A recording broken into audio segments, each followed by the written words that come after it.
San Andrés y el amor de la cruz. La fiesta de San Andrés suele coincidir días más, días menos, con el comienzo del tiempo de Adviento, que se compone de 4 semanas, cada una de las cuales significa 1000 años. Son los 4000 años en que la humanidad esperó al Mesías, Hijo de Dios. Después de comprobar la terrible miseria en que los había sumido el pecado y la radical impotencia en que se encontraba para salir de ella por sí misma, pidamos al Señor que este tiempo nos sea espiritualmente provechoso, avivando nuestro fervor y generosidad en el cumplimiento más perfecto de nuestros deberes, en la huida más vigilante del pecado y en un mayor recogimiento y oración. Para tener delante un ejemplo que a eso nos aliente, consideremos el caso de San Andrés, el apóstol amante de la cruz.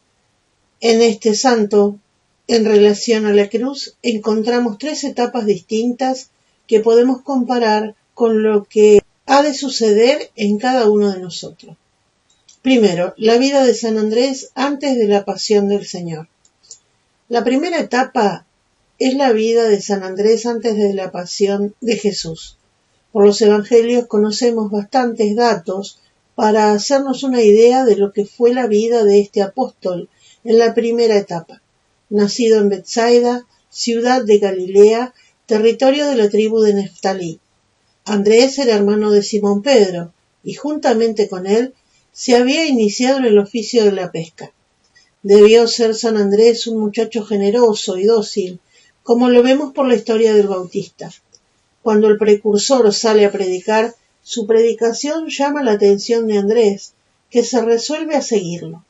Una vez junto a Juan el Bautista, Andrés saborea la doctrina austera del Bautista, que era una doctrina de penitencia y mortificación, y le pide ser recibido como discípulo suyo. Ciertamente que fue San Juan Bautista quien por su dirección espiritual echó en el alma de Andrés la primera semilla que habría de conducirlo más tarde a la santidad a la que llegó. Fue Andrés, por tanto, un joven generoso, deseoso de mortificarse, pero también lo distinguió la docilidad, como lo muestra la continuación de la historia. Un día San Juan Bautista señalaba al Salvador: «Este es el Cordero de Dios, este es el que quita el pecado del mundo». 2 veces da el precursor este testimonio frente a sus discípulos, y Andrés, viendo que su maestro indicaba a alguien más grande que él, al Mesías, al punto se levanta con otro compañero, Juan, hermano de Santiago, y lo siguen ambos. «¿Qué queréis? ¿A quién buscáis? Maestro, ¿dónde moras? Venid y ved». Y se quedan con el Señor aquel día y lo reconocen por Mesías. De allí brota el celo de Andrés. En la primera oportunidad lleva a su hermano Simón ante Jesús, diciéndole que ha encontrado al Mesías de que habló Moisés.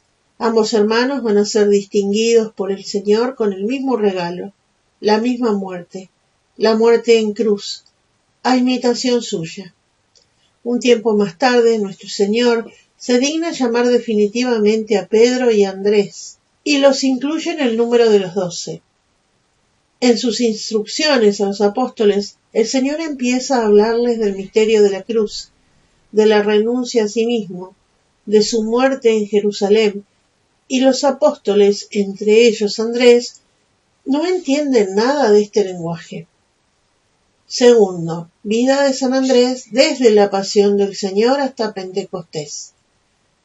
La segunda etapa de la vida de San Andrés, la cruz que el Señor les había anunciado, que ellos veían como lejana, que no comprendían, el Señor se la impone ahora sin darles explicaciones, pero exhortándolos y preparándolos antes por medio del sermón de la cena.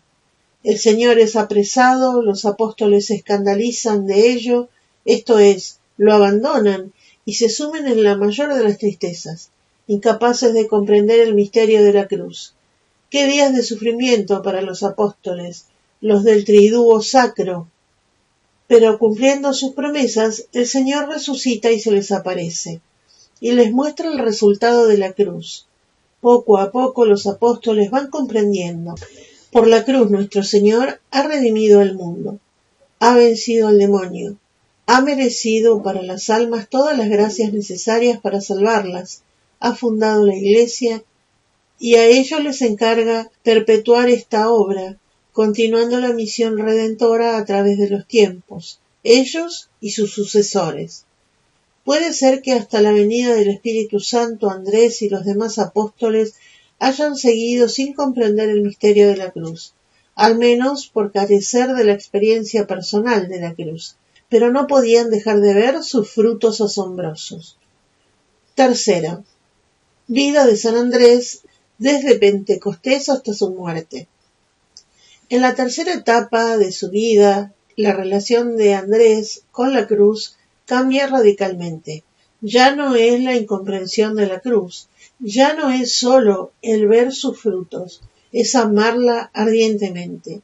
La venida del Espíritu Santo sobre todos los discípulos y la Virgen transformó profundamente el alma de Andrés. Empezó a ver la cruz como prueba señaladísima del amor que se tiene al Maestro y a las almas.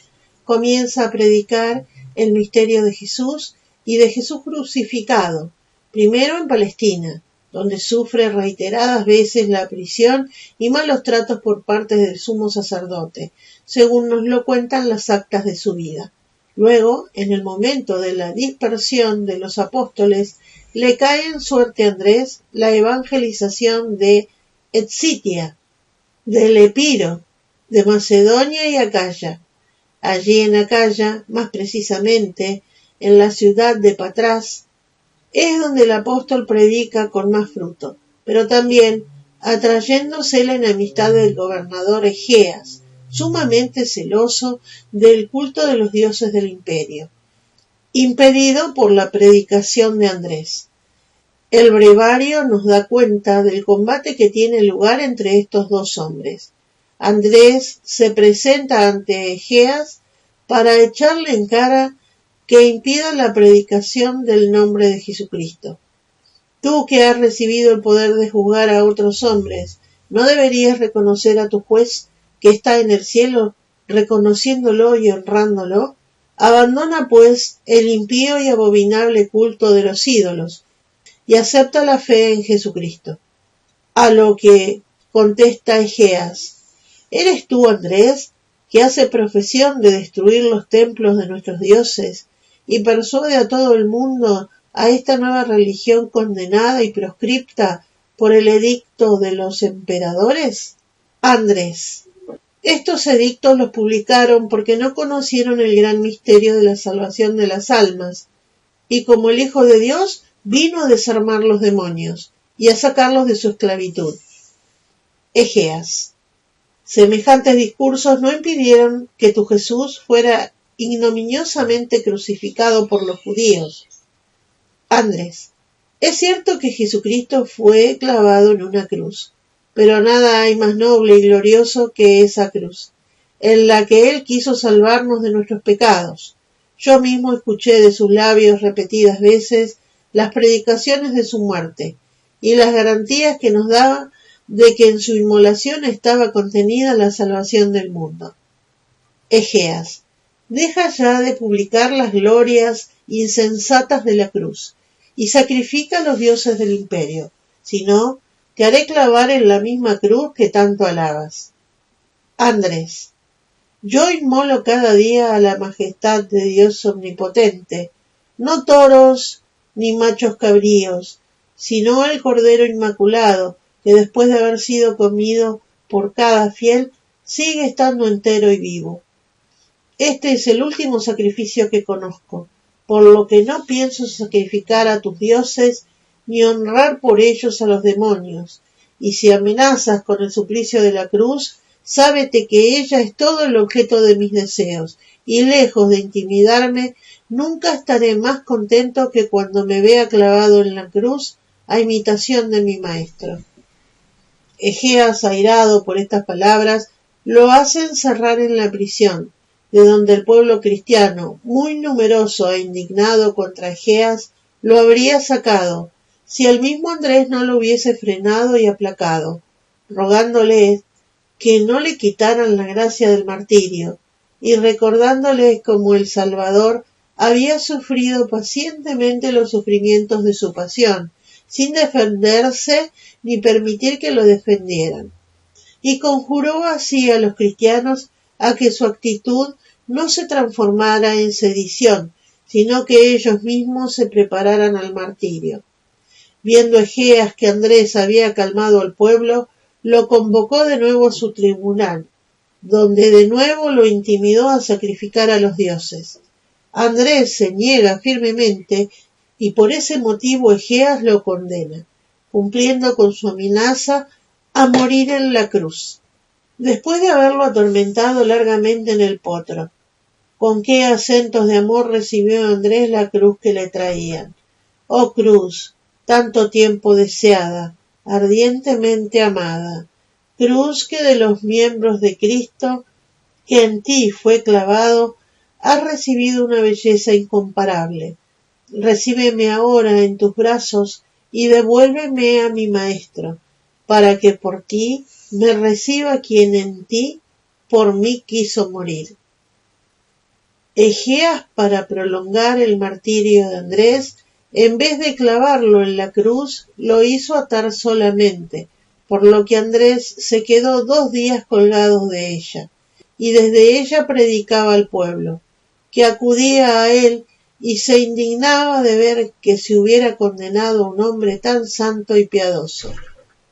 Momentos antes de morir, una luz resplandeciente rodeó a Andrés y la cruz, y poco tiempo después, mientras esta luz se iba haciendo más tenue, rindió su espíritu al Señor para recibir en él el premio de la inmortalidad. Conclusión. Pidamos a San Andrés esta gracia, que tal vez solemos pedir poco: el amor de la cruz por amor a Jesús y a María, la ciencia de la cruz, la fortaleza para llevarla cada día, sin quejarnos, sin desalentarnos, con paciencia. Al principio seremos como el primer Andrés. Sabemos que hemos de sufrir, pero no comprendemos nada de este sufrimiento y lo vemos como lejano. Ya vendrá algún día. Luego llegará el momento, si no llegó ya, en que el Señor nos imponga esta cruz, como Andrés, sin comprenderla, pero dejándonos ver poco a poco el fruto enorme que sacamos nosotros y que sacan las almas. Finalmente, Dios lo quiera, aprenderemos a amar la cruz, a Jesús crucificado, y desearemos renunciar a todo, morir a todo, para que esta cruz nos devuelva a nuestro amado Señor.